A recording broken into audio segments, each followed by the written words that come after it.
Halo? Antti, täällä puhui Jumala.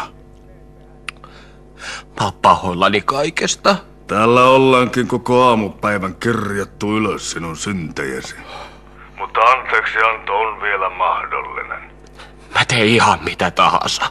Mitä tahansa? Ihan mitä tahansa. 1. Lopeta rukoileminen. 2. Sinun on ostettava kaverillesi vellulle korrikaljaa. 3. Te tulette meille asiakkaaksi. Kyllä. Se on hieno kuulla.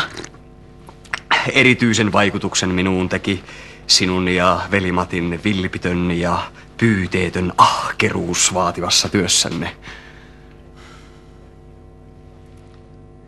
Sinun on maksettava kaverillesi vellulle lisää vuokraa. Anteeksi, että mä keskeytän, mutta mä halusin vaan kysyä. Ei siis millään, että tarkoitus olisi, mutta kun tässä on jo aika paljon tätä asiaa, niin mitäs jos mä unohdan täyttää jonkun näistä käskyistä?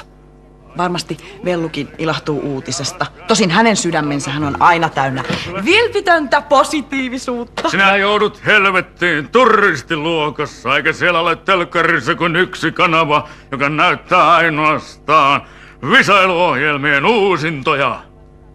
Sä pidät niistä vai? No siinä tapauksessa sinä et saa katsoa telkkaria ollenkaan. Antti perkele, totta kai minä voin, koska minä olen Jumala. Ja niin totisesti kuin minä olen Jumala, niin minä... Terve. Terve.